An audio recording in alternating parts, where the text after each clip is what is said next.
Good morning. Happy Wednesday. Welcome to the Pitcher Chronicles, where fans become family. I am Uncle Tats. I'm here with Donald and Rubino. And I want to start out. I made the mistake the other day. There was really nothing going on. So I turned on local sports radio. And the amount of callers that and some hosts, I'm not even going to give them recognition, have started to put out the narrative that Soto is not worth the long-term contract. They would pass on Soto because there are so many other needs to fill, and he's only a bat. And that's the narrative that's really starting to piss me off. Right? This is, somebody that we screamed about since he's been in Washington, that he's the guy to get. He's the guy to get. He was, until he was a Yankee. The Yankees struggled to make the World Series. He comes on the team, they make the World Series, but he's not worth the long-term contract. The narrative of that and they all want to focus on his defense and how he's an awful outfield. He's a terrible. Why they allowed him to play the outfield is beyond me. He sucks. Like, that whole narrative just needs to just disappear. This is Juan Soto. This is the guy that everybody was screaming to get. Blank check. Oh, my God. The home run, the play to get us through the ALCS into the World Series. Well, that was a fluke. I mean, come on, people. Are you guys paying attention? Are you guys watching? We started the series, the season, with a sweep of the Astros because of Juan Soto gunning down a runner from right field, and set the tone for the rest of the season that this was going to be a different year, a different team, a different dynamic. But you don't want to give him what he's due. These fans and these hosts of all these radio shows have completely lost their mind. Yeah, so you're a little hurt that you didn't win it all. Well, the Dodgers outplayed us. It is what it is. Move on. There were a lot more issues on the Yankees roster than Juan Soto's defense. Stop. I'm asking. I'm not even going to beg. I'm asking people, just knock it off. It's a ridiculous argument. It really, in my mind, it has no merit whatsoever. We had Cabrera playing left field, and everybody was okay with, people were okay with that because he had the heart to play. He wanted to be involved. He wanted to be a contributor to the team's success. But when Soto has the same attitude, wanted to be a contributor to the Yankees' success, putting it all out on the field, giving us everything he's got, and it's not enough because he's not an elite defender. It's getting on my nerves. It really is. So, yeah, is there a risk reward for a long-term contract when you also have to worry about what's going to happen at the tail end? I don't care about the tail end of the contract. I really don't. I'm worried about the first 6 years.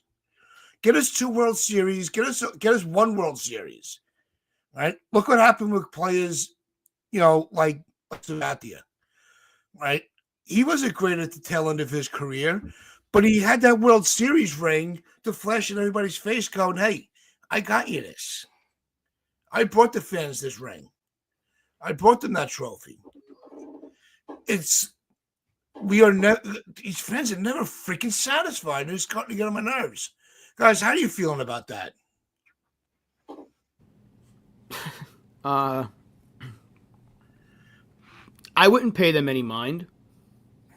These are people that don't know what they're talking about, clearly, because are we paying Juan Soto for his semi-below average defense? No. Paying a guy for being a generational bat. I don't get why people are doing this now. But then again, this is the offseason, and MLB has the worst offseason in all of sports, so we have nothing to really talk about, so people need something to talk about. So I wouldn't pay that any mind. You probably heard it on WFAN, so naturally it wasn't a good discussion anyway. And yeah, there's no need to really pay it any mind. There's no risk to signing Juan Soto. There's only rewards. You're getting one of the game's best hitters, arguably the best hitter, all-around hitter in the sport. You're getting a glove that doesn't need to be perfect. He's just got to be serviceable, and he is serviceable in right field. And you're getting him at the age of 26. You're not going to worry about a decline until a decade from now, really, or maybe like 8 years. You know how different life's going to be for all of us in 8 years?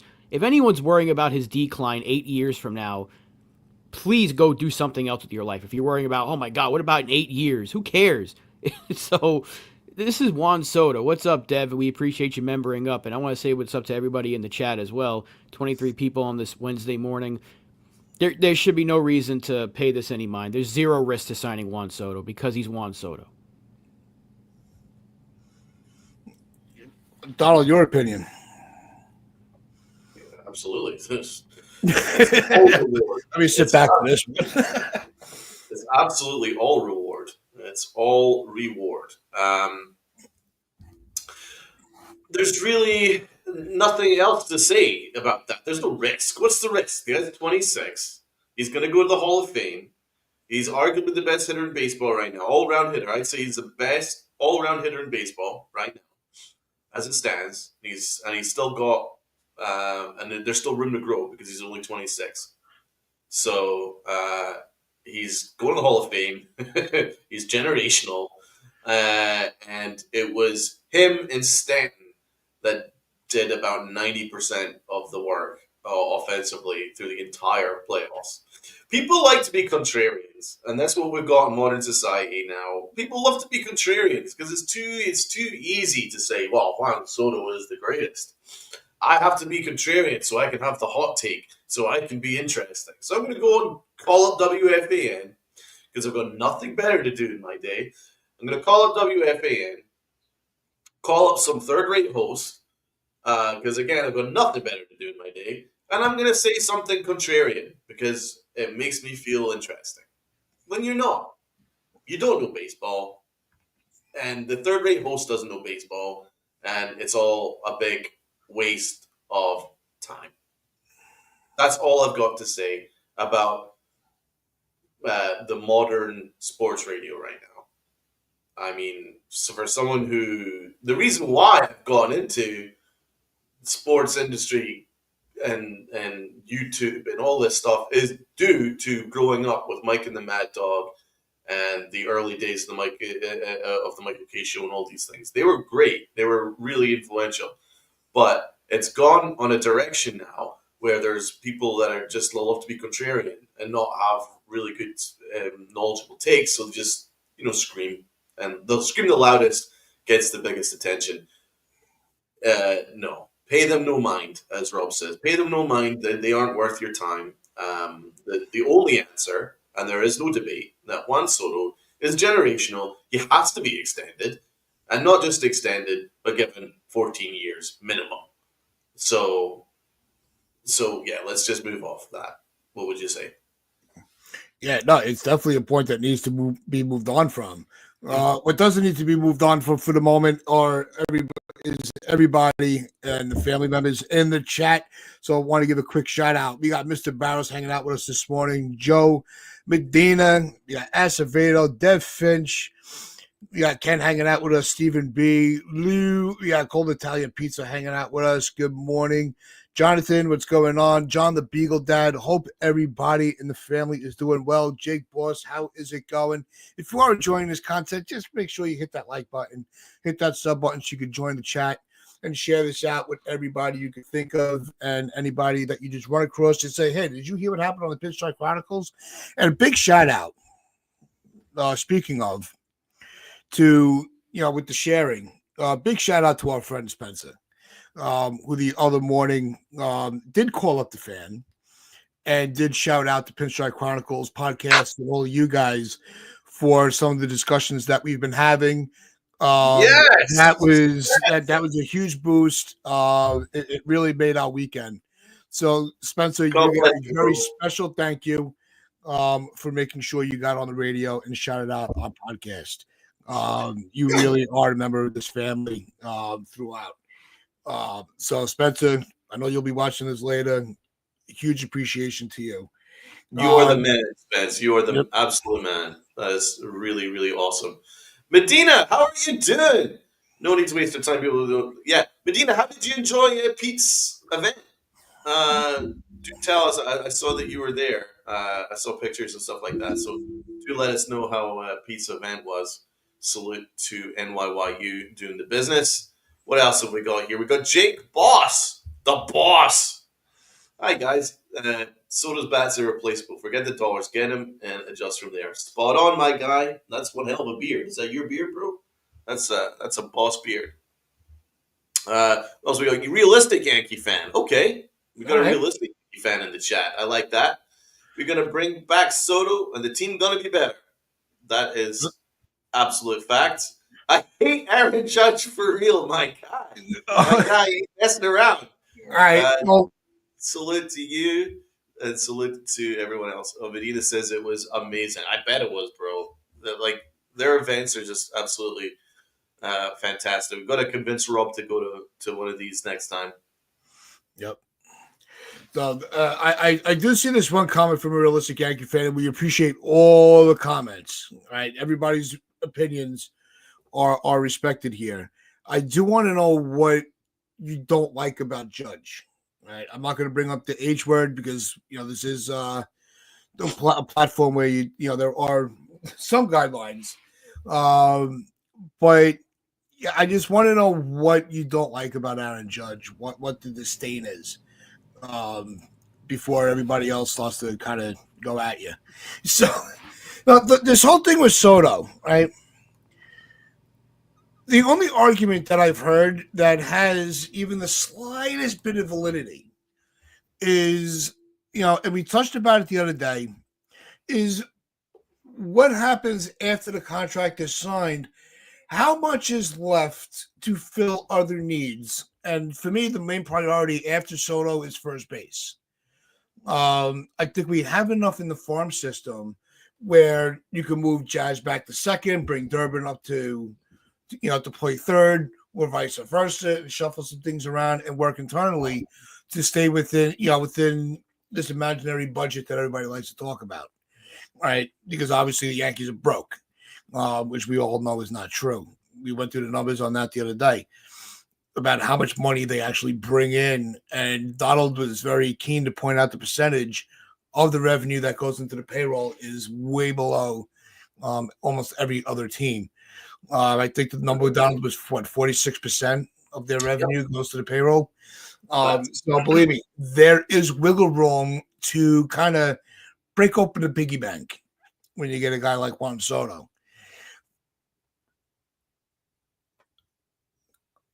The question would be, where do you go from there? Like when it comes to how much are you willing to go over those thresholds to make sure that you put the best team out there possible, or is it just an unlimited, whatever it takes to get to this next plateau? I say whatever it takes. I'm not worried about any thresholds, the Cohen tax, or all that shit. I don't care. I really don't. Just give me a winning team that I can go to the stadium with the utmost confidence that I'm going to watch a team win a game. Because that's something that we finally, we actually had this year with the tandem with Judge and Soto and some of the pitching, the bullpen, like everything was really a very cohesive issue, a cohesive unit. You can't put a limit on winning a championship. That's one of the reasons why the Yankees keep failing. Donald, do you agree with that statement? Yeah. It was a lot, but yeah, you're right. There's really not much to argue there. Let's because you asked the question to the chat. You asked realistic Yankee fan why he's not a big Aaron Judge fan. It's just that he doesn't show up in the playoffs. And yeah, there's some people in the chat agree. Lou says he can't hit the postseason, and Jonah Beagle does says I don't hate Judge, only his postseason performance. Yeah. So I mean, listen. Aaron Judge is a Hall of Famer, and we aren't going to get to where we need to go without So we have to get behind him. All I'll say is I've been very consistent about it. I've never believed that he should be the captain. I never believed that he should have been the captain. I think that that should have been an honor left for Derek Jeter and Derek Jeter alone, at least for a long, long time. I think that was only the right way to go after what Derek Jeter represented as a winner. And so that's, I'm just going to keep it simple like that. I just don't think he was a captain. But yeah, he has to step up in the playoffs. It's unacceptable what he's doing in the playoffs. Anyway, that's just my opinion. It's not everyone's opinion. But it doesn't diminish from what he does on the field. Now, let's go back to Juan Soto. Rob, I'm a poor guy here, man. Uncle Tats, you're forgetting about my brother Rob here. No. Never. I'm forgetting about my brother Rob here. Rob, what is the first move that you would make? You're the GM, right? Today, a realistic move, not a bullshit move. A realistic move. What's the first move that you make today? Oh, you mean you don't want to move him to first base? I would go and trade for Nathaniel Lowe.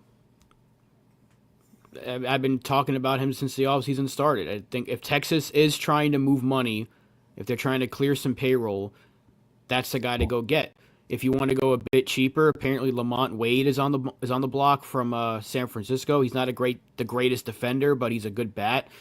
There are options out there, but you got to attack first base because I feel like you have internal options that can handle third, whether that be Peraza or Durbin. It's going to probably be a battle between those two, and potentially even Oswaldo Cabrera. And I don't know what they're going to do with Jazz. He's apparently on a candidate for the All-MLB team at third, so I'm not sure what they want to do with Jazz. But whatever you choose, third or second, you have someone that can take over the other position. You have to go get first baseman because I don't know how much they trust Rumfield. I don't know if they like Ben Rice at first, and there's options out there you can go get to get a first baseman. There's Yandy Diaz is apparently on the block. I mentioned Wade and I mentioned Nate Lowe, so you can go get those guys to play first base. And yeah, I'm saying let Durbin play. I'm not saying don't. I'm just saying you let him play either second or third, whatever you choose. Let him battle. I would go get a first baseman. And Ken, I'm in total alignment with you. I would love to get Donovan and Helsley. I just don't know if they want to move both of them. They might move Helsley, but I don't know if they want to move Donovan. They're not in full rebuild. I had a little conversation with some Cardinals fans on Twitter about that, so I'm not sure what they want to do there, but they can go attack first base in a multitude of ways, whether it be bring in a Christian Walker or go make a trade. There's several candidates out there you can go get and not have to bring back Rizzo or, God forbid, use DJ LeMahieu there. You can go attack first base. And you have the ways to do it. All you got to do is non-tender some players. You clear money there. You can try to move Stroman or Nestor, and you're freeing up plenty of money to go attack several needs. It's not rocket science. It's simple math. The Yankees can do it, and they don't have to break the bank to do it. They don't have to go over the Cohen tax to do all this stuff. It's realistic, and there's several candidates out there. So attack first base. There's 4 players I just named right there that you can go and try to trade for or sign. So, some breaking news at Jeff Passan. I don't know why I gave him the at. It's just Jeff Passan. The Rays are expected to field trade offers for Brandon Lau and Yandy Diaz this offseason. Would you be interested in either of those two? I'd take Diaz. Yeah, I know I want defense at first. That's why Lowe is my first choice. Nathaniel Lau or Lowe. I don't know how to say his last name, but the defense is what I want most. But Yandy Diaz is a fantastic bat. Let's not forget I believe he's the one that beat Judge for the batting title 2 years ago. The dude can hit. So if they can get a pure hitter, I'd be more than happy with that. We know the Yankees and Rays had some trade discussions at the deadline this past year. Nothing happened, but they can obviously make a deal. So if Diaz is the guy they want, you can get him for pretty cheap, I'm thinking. I think he's on the last year of arbitration or whatever, so it wouldn't cost you much. Yandy Diaz is 33. It could be a rental, like a stopgap, because I really think they want Murakami. Like, I think Murakami's the guy they're really going to go for when he's posted. I think it'd be a really good stopgap. He had an OPS of 755, 280 batting average, so those are great numbers right there. 14 homers, 65 ribbies. fairly, middling, but I like the OPS and batting average. He's someone that could, you could have in there, and he could. It gives us time to develop Rumfield or Ben Rice. I mean, it's an option. It's definitely an option. Or it gives us another year before we could go and get Murakami if he's posted in 2025, which I do expect. The other option is maybe Lau. I mean, Lau is someone who had a terrific year last year. He had an OPS of just under 800 and 21 home runs. Would you maybe stick him at second base and then keep Jazz at third?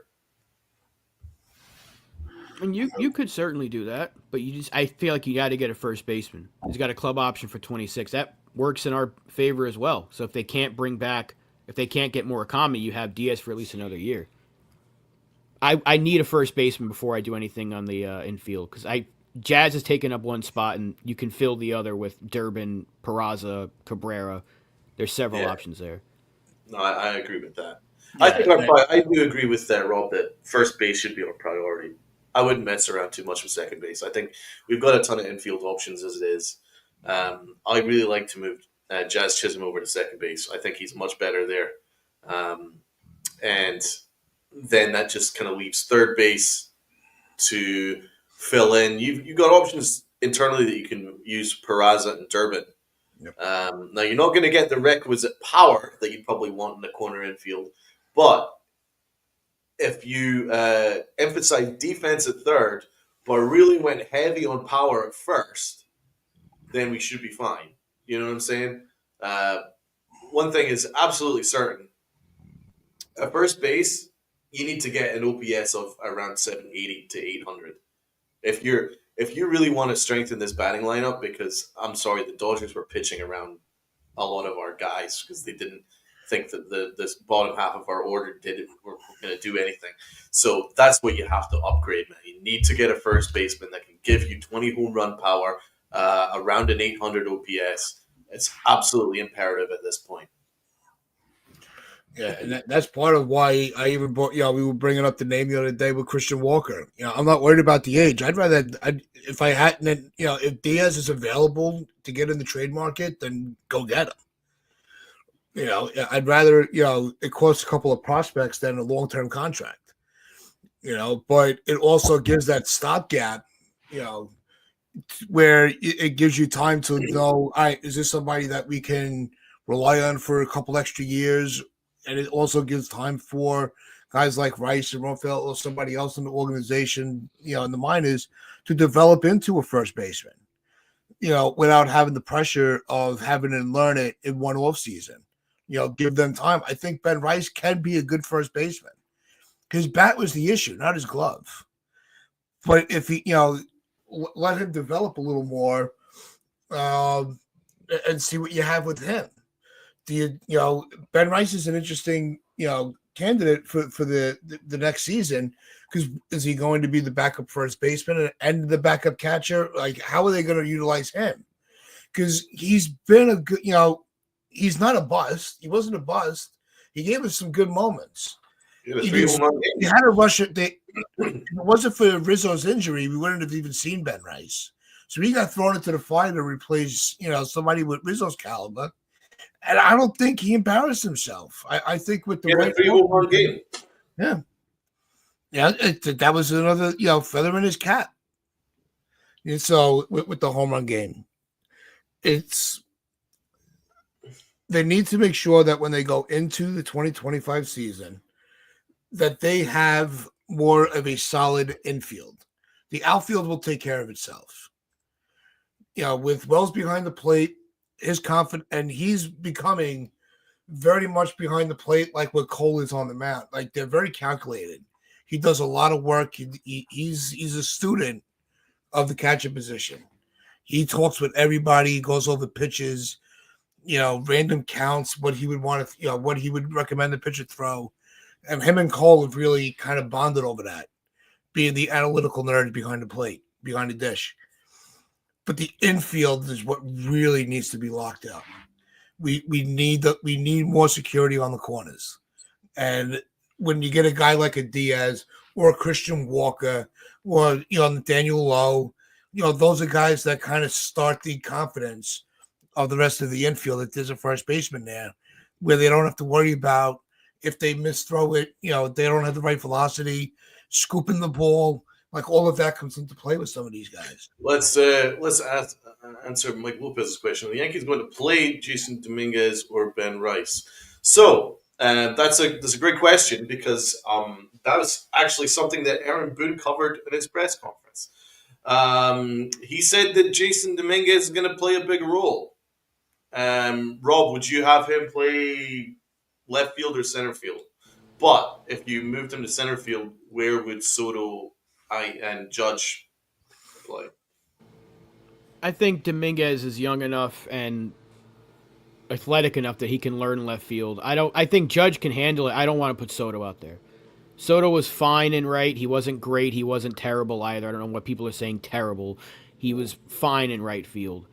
I wouldn't move him from that. Left field in Yankee Stadium is difficult. I think Judge is the better defender out of all three of them, but maybe taking him out of center field can help him out because the last two times he's played center, his offensive numbers have been through the roof, but he's had those postseason collapses, whereas before, his playoff numbers have been a lot better. So maybe taking him out of center field could help him. I'm not sure. But I think wherever you put Dominguez, you got to play him every day. If you want to DH Judge and have Dominguez play some center field and left, you got to put him out there no matter what. This kid's supposed to be your future. Wherever you put him, I don't care where it is. Center field, left field, just put him in. And Joseph Salvatore, thank you. We appreciate you. Welcome to the Pinstripe Chronicles family. I just play Dominguez every single day. I don't care where it is in the outfield. Just play him. He needs to be in the lineup every single day. That's how you develop a player. They're doing it with Volpe. Do it with Dominguez. Yeah, I'm not worried about Dominguez in left field. I think a full off season of getting ready and working out with left field, I think he's going to really fine tune a lot of how he reads the ball. A lot of people think just because you're an outfielder, you can play every position in the outfield. It doesn't work that way. And everybody wants to talk about Judge with his, with his size and his legs and everything, playing center field. It's a lot for a bit. You want to put him in the left field at Yankee Stadium, which is even more ground to cover. Let the young guy do it. Let Dominguez, learn how to properly, read the ball, fielding. Let him work on that because the bat's there. It's now we just need to tweak and fine tune his defense, and that's going to be one hell of an outfield with Dominguez, Judge, and Soto. Yeah, I agree. Mark Gates, Dominguez is playing winter ball. Yep. That's good. Good to see. Mike Lopez, Soto just doesn't know how to read fly balls, but he has a cannon of an arm. You see, the Dodgers scouted the Yankees, and they said that the Yankees had the worst positioned outfield in the majors. So that's something that the Yankees need to tweak. So here's my first tweak with Juan Soto. Don't have him play so shallow, not in right field, because there was a lot of times where the ball went over his head. There's no need to have him play so shallow in a short porch right field. There is no need for it, especially with his cannon of an arm. So have him stand back in right field, closer to the wall, and then you can still take advantage of his cannon of an arm. And also, balls aren't going to go over his head because that is his one weakness. Balls go over his head because he struggles with that. If you have him stand back a bit, that again involves actual analytics, which the Yankees don't like to do. But here's some analytics for you, Yankee fucking fuckers over there in Yankee land. Have Soto closer to the wall so that he can take advantage of his cannon of an arm and he doesn't get caught out with balls over his head. He is an absolutely fine right fielder if you have him closer to the wall. Just don't have him play shallow. Again, it's not just a Soto problem because a lot of our, I think Judge played too deep because there was a lot of balls that were dropping in front of him. We had the worst positioned outfield in the majors. It wasn't close. The Dodgers scouted that because they've got brains and the Yankees don't. So again, these kind of things the Yankees need to take advantage of. The Yankees don't put the Yankees in the best position to succeed, right? It's not often always about the player. they had infielders that were playing out of position. Jazz is a second baseman slash center fielder playing third base. You have these kind of issues, and that's why we got to the stage that we got, where there was balls flying all over the infield and nobody knowing which base to cover. Blah blah blah blah blah, because of management. So that's my first easy step, and we won't have this stupid narrative that Soto can't play right field, because it's a dumb narrative. He can play a perfectly fine right field. Yeah, it's the defensive alignment was a big issue. I mean, but this is also a team that doesn't know how to put players in their proper position. I mean, I mentioned Cabrera earlier playing left field. We had IKF a couple years ago playing center. I mean, and there were injury issues. It was a different circumstance, but that tells you about how the Yankees just they don't have contingency plans. When things go awry, they really don't. And that's the biggest. That's another thing that the Yankees need to work on this offseason.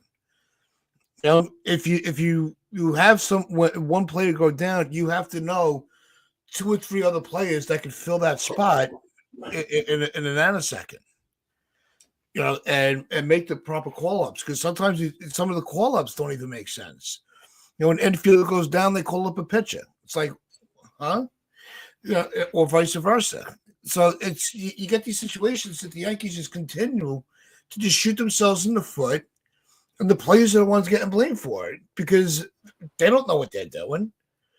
It was also, what was the biggest success in the start of the year? We knew the lineup pretty much every day. We knew who was playing where. And then they started getting cute and shuffling things around. And then next thing you know, we have one of the worst Augusts in the team's history. So it's an organizational issue. And that is something that we've been screaming about for, 4 years we've been doing this, is the Yankees are so stubborn in their ways that they don't know how to make the proper adjustments. This is the perfect offseason, coming off of a World Series loss, that they could start to seriously look at themselves within and be like, all right, what do we need to do better? Excuse me. You need to have a proper, a well-rounded outfield. They're on their way to that. All they got to do is sign Soto, right? Because it also gives you strength in the lineup. But you also need a legitimate infield. You can't just, plug these guys in and just hope for the best and think that you're going to make it to the top of the mountain. It doesn't work that way, because other teams are reading that.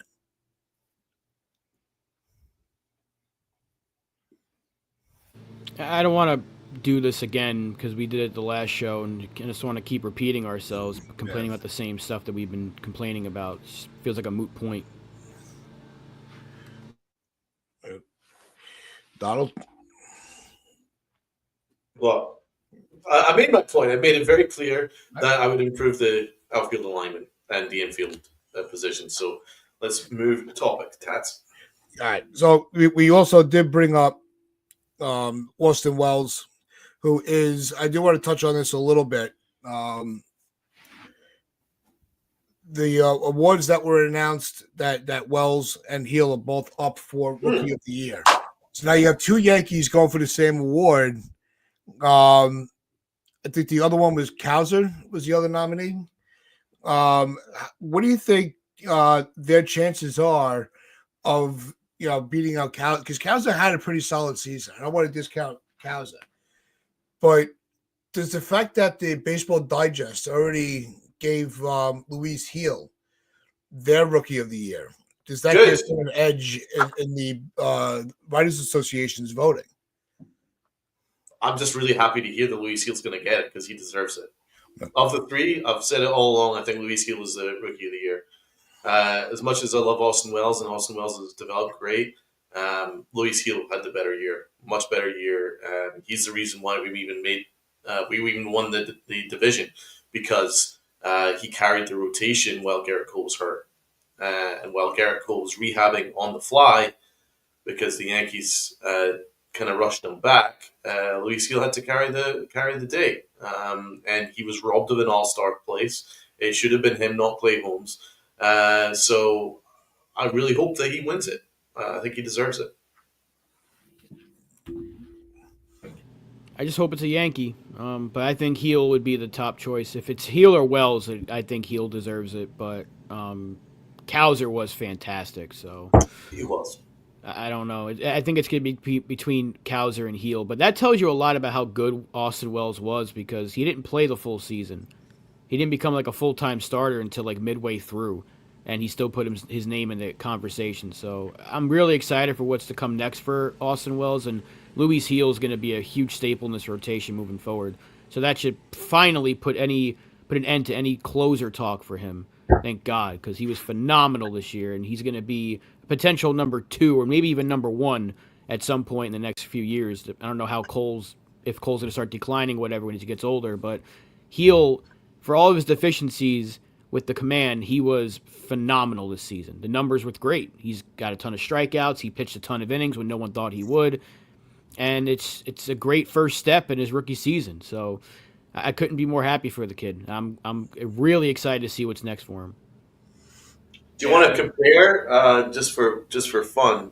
To compare the seasons and Yeah, let's go for it.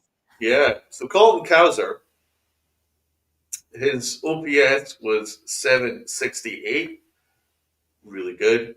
OBP 321, average 242, 24 home runs and 69 RBIs. Pretty damn good. I think we can safely say pretty good.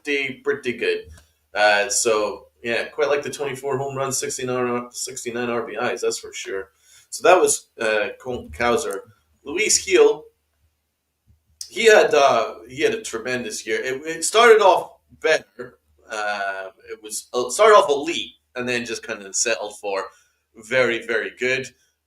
Overall, for the year, he was 15-7, which is remarkable. 3.50 ERA, and 171 strikeouts in 151 innings. A WHIP of 1.19. Really good numbers there across the board from my man Luis Heel. So, but comparing those two, who do you think would have had the stronger year? I know it's difficult with them.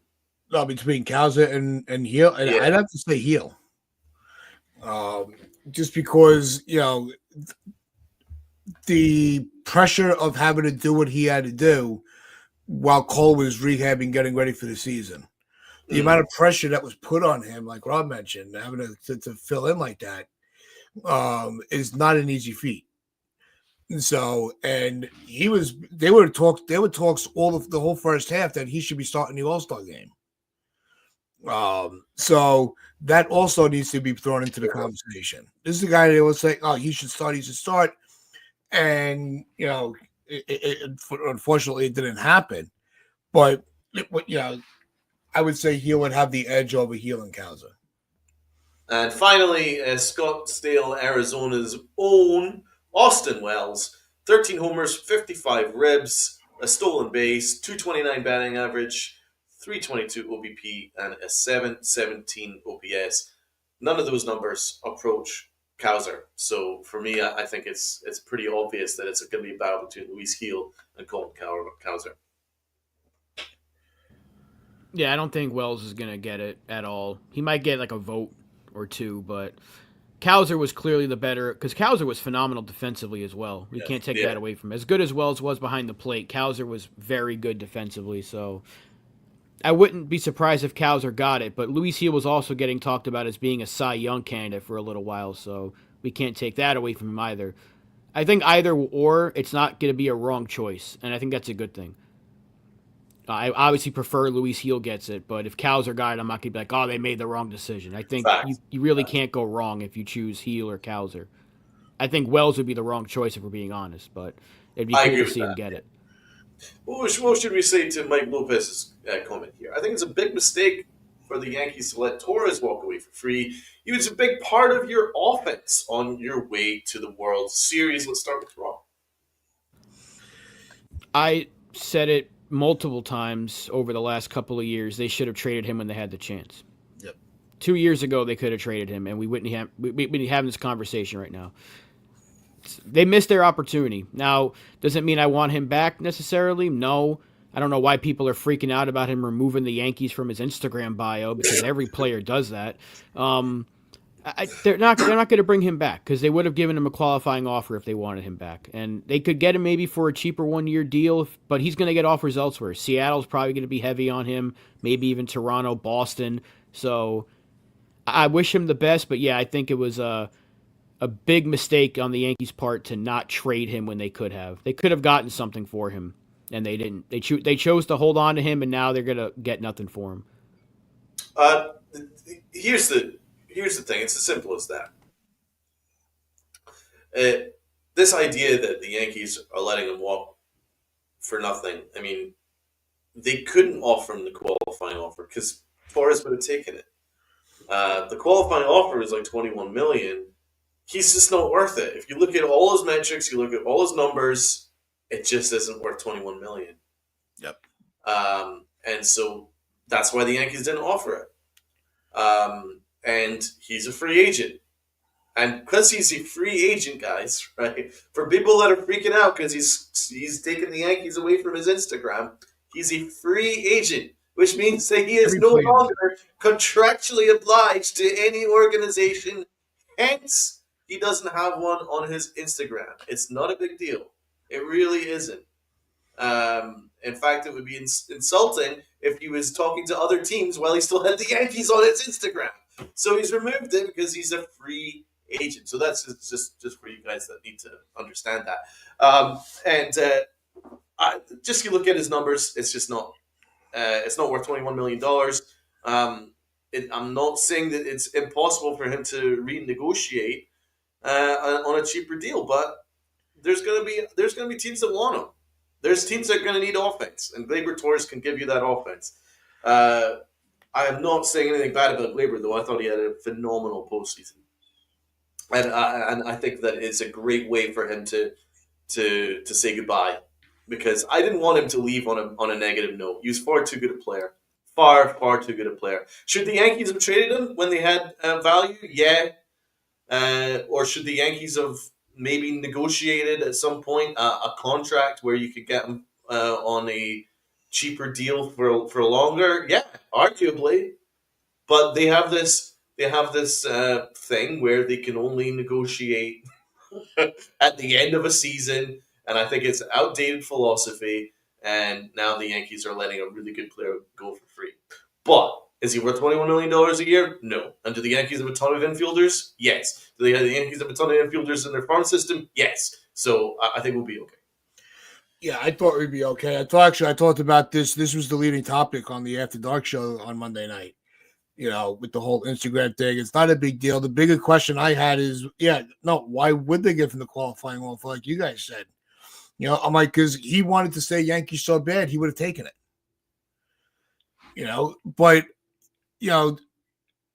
if they're able to get him on a 2-3 year deal, really cheap, just playing on his desperation to stay in the organization, would it be in the best interest of the Yankees to explore that? I'll ask you guys. I still don't think they bring him back. Yeah. Because they're hyping up Durbin. We know they have other kids coming up. They're linked to one of the top international free agents in next year's class. I know he's only 15 years old, but they're not going to lock themselves long term to a second baseman, even if it's for 2 to 3 years, because in that time frame, Arias or Lombard, who they love, could potentially be ready at that point. So we've had too many infielders for quite some time now. The writing was always on the wall for Gleyber. That's why I was so confused why they didn't trade him at the past year's deadline. 2023 was a perfect chance to trade him because you were going nowhere. And you would have given a team an extra year of control. You could have gotten something back for him. So I'll die on that hill. They should have traded him when they had the chance. And I'm not upset that he's gone. I like Gleyber Torres. I was always a fan of the kid when we traded for him. When he came up, he was very good. He looked like he was going to be a superstar. The Yankees didn't help that very much with switching him, but that's another conversation. It's just, you got to let him go. Even if there's no way he's going to come back on a very team-friendly deal. He's going to get at least like 17, 18 million minimum. He's a good player. He's a good hitter. He's a sometimes he's a good defender, sometimes he's a headache, but a team that needs offense like Seattle will give him probably not qualifying offer money, but close to it. And the Yankees just simply can't do that right now when they have other needs to fill. So the writing was on the wall a while ago, and yet they just didn't move him when they could have. Yeah, I mean, the analytics are not supportive of a $21 million qualifying offer. That's as simple as that. I mean, he had a negative defensive run saved, and he was statistically the worst base runner in the majors. And you just can't have that. I mean, his offense didn't overcompensate that. So, what I will say though is the Yankees need to move off of this outdated philosophy where they can't extend mid-season or until the end of their contracts. I think you need to move off of that because they got them in trouble there. And Judge, they could have tied him up much earlier for a much cheaper contract and ended up having to pay him. So that's just my thing. They could have maybe a couple of years ago gone Glaber on a more team friendly deal, and then he would have. And then it would have. If you wanted to trade him, you can, and you get top value for him. Had you done that, instead you're letting a good player walk for free. But as I say, the Yankees were completely overloaded with infielders. We don't know what we're going to do with Peraza, and we've got Durbin here. I don't want people to overrate Durbin yet. He's very small. He's like 5'9". So unless he's like Altuve, I don't want to like overrate what his ceiling is. You know what I'm saying? He's a small dude. At the moment, I think he's someone that would be really, really useful. Dude that can play all over the infield, but I need to see more from him. He's not even 5'9". He's 5'6". Holy shit! So yeah, let's not overrate Durbin just yet because the Yankees love to do that. They love to hype our guys up, and then when we see them, we're like, So let's just give him a chance. I think he's someone that can play a number of positions, and it shouldn't preclude the Yankees from looking to upgrade certain positions, though. Yeah, between him and Volpe was short. I think with Torres, I think that book is closed. It's time to move on. Wish him the luck, that he deserves because he was a very solid Yankee. I talked to extent about it on the After Dark show. For my opinion, just go and check that out on the Pitch Drive After Dark Mondays at midnight. Thank you. But to this comment here from NFE, as Durbin played, I think the way Durbin has played in the fall league and it's kind of stood out is definitely will give him an advantage going into the spring. He is going to get his fair shot to be an everyday player. I have no doubt about it. Same thing with Dominguez. It's going to be, they are going to be staples on this team if they continue to put the work in this offseason. That's what it's going to come down to. Durbin shouldn't be handed a spot just because of the way he's played in the fall league. No, he's got to go through the spring and earn it, yeah. But I think it gives him an advantage. Right, but it should not go overlooked how good he is on the base paths and how good he is at making contact, which is what the Yankees need. If he makes the team, which he probably will, I think he serves a great role as John Birdie's replacement. I don't know if the Yankees bring back Birdie. You can have Durbin do the same thing for a hell of a lot cheaper. So I think there's certainly a role for him. I thought he should have made the team out of the spring this year. And he's been even better throughout the whole season in the minors, injury aside, and in the fall league he's been really good. But nothing is guaranteed.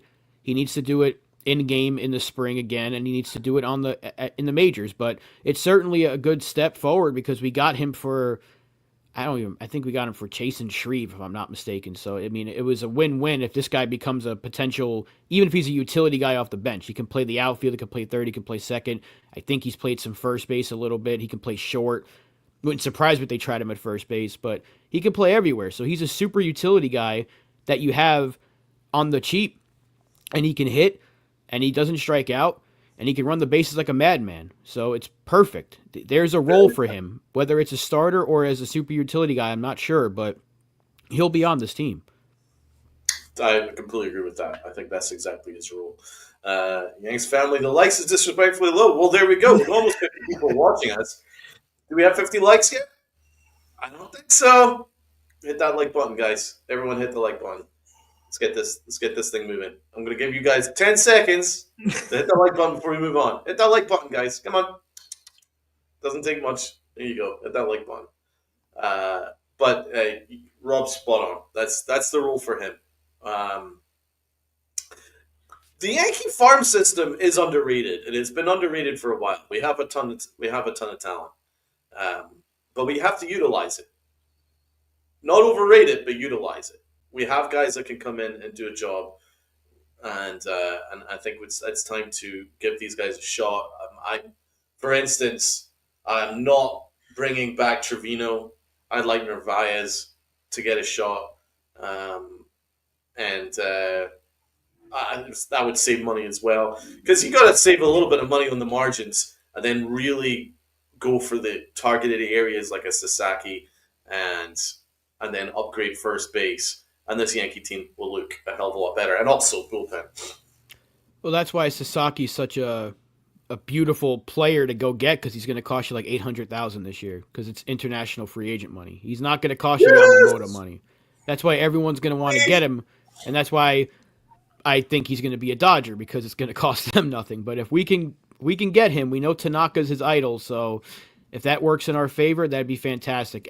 If the Yankees can put the full court press out there for him, that'd be great, because you attack a need for cheap, and you can potentially move one of or both of Nestor and Stroman. Guess what? There's another like $20+ million you can spend. So, like I said at the start, you can create money even if you have this budget. They don't have to go over the Cohen tax, which is 301. They can get under that and still field a very good team that includes Soto, Sasaki, maybe even a Tanner Scott. You can non-tender Grisham and Birdie and Trevino, or you can try to move them for something. You can non-tender Meza and other guys as well, Brubaker. You can create money, and you can bring in players of need to make this team better, and you can use your farm system. So I would absolutely go and get Sasaki if they can. If they can find a way to take this dude from the Dodgers, because I feel like it's a shoo-in he's going to the West Coast. I just need the Yankees to get this kid. What's bullshit? That's bullshit. There's a word in there we can't put on the screen. That's BS, Donald. Look over the past 3 years, the number of players the Yankees have been ranked. Whoa. As I was saying, there's a word in there you can't put on the screen. We always lose a lot of players. What's the argument, Ken? Can someone fill me in what I said, which is BS? I don't know. Maybe you can elaborate on that, Ken, because he was saying our farm system's underrated. He wasn't saying it was overrated by any means. The Yankees lose players every year in the Rule 5, and that's why so many teams want our pitchers in trades.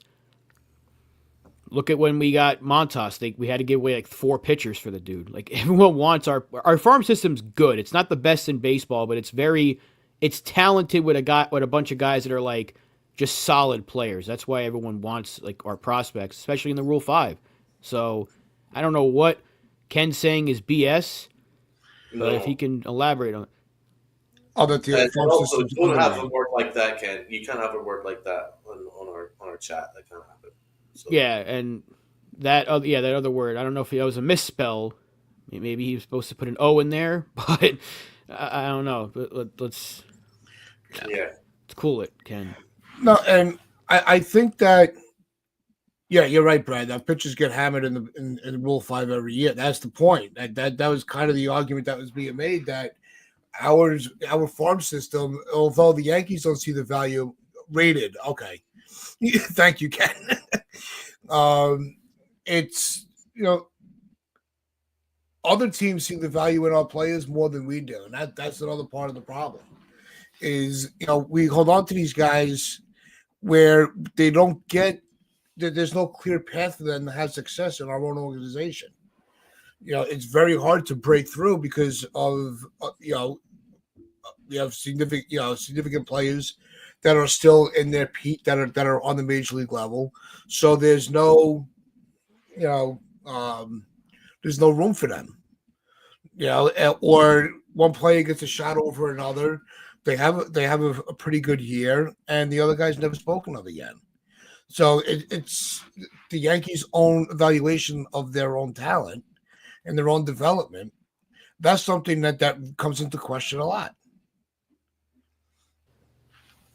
But even in a way, it's still kind of underrated because no one's putting the Yankees at like the top of the list in farm systems. Like a lot of, Yeah, if you look at a lot of lists now, they're like in the middle of the pack. So that's Yeah, kind of that's what I mean by underrated. Yeah, yeah. I wouldn't. So I don't know how that's BS, Ken, but the Yankee system is good. It's not top heavy with like a bunch of top 100 prospects, but it's a lot of role players or potential middle of the rotation guys, bullpen arms, things of that nature. There's not really outside of Arias and Jones and maybe Lombard. There aren't really any like guys that you're looking at like that's the next Paul Skeens. Like we don't have that in our system, but we've got good players. So I wouldn't say it's overrated, but it is a bit underrated in terms of the fact that teams always want our prospects. It's underrated by some It's underrated by some websites. I should say that. yeah. Yeah, it's like it's less top heavy, but it has more depth for longer uh, than a lot of systems. But obviously, we miss the upside of the top heavy aspect. But in terms of depth, I think it's underrated, and that's why there's a lot of websites that are respected that they don't have the Yankees in the top five. But I think that they have a conversation to be in and around that anyway. The one last thing I wanted to bring up before we signed off was the AL Cy Young race. Hill was not on it. I wanted to try to say it was a snub, but when you look at the three guys with Class A, Skubal, and Lugo, does it surprise you to see a reliever or a closer in the Cy Young race? I think the last time, it's not common. But if you had to give the award to one of those three guys, who would you give the Cy Young to? Skubal. Yeah, that's it. Conversation over. All right. Did the Yankees trade Oswald Perez and Spencer Jones for a good pitcher? Have you seen the pitchers that are available in free agency, bro? There's Max Fried, for instance. You could sign him for nothing without any prospects. So Unless that pitcher is Skubal, I'm not trading. I think that unless the time to trade Jones, I think, was last year because his value dipped a little bit because he didn't fix that strikeout rate. yeah, that's something that he needs to attack. But I'm still not giving up on. I love Max Fried. He's Max like Fried's my dirt guy. cheap. He's one of my favorite pitchers in the game. I think the Yankees have to go in on him if they don't get Sasaki.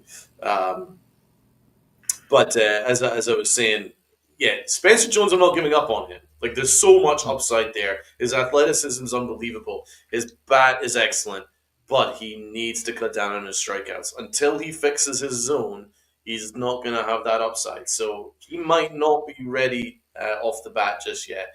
But we can't give up on him. Like, this is someone that has all the talent in the world.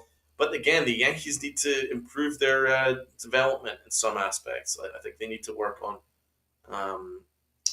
that at the major league level, especially, but also AAA. Maybe get a better hitting coach.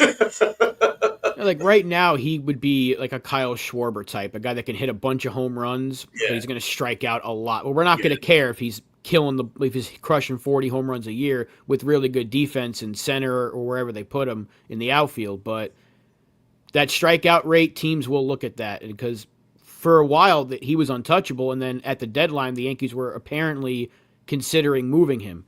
That's why I kept saying that if you could have gotten Dylan Cease or Corbin Burns for him last year, that may have been the time to move him. Because right now, you'd have to put Jones and more on top of that to go get a top-line pitcher. And I don't know if there's a top-line pitcher available for trade right now.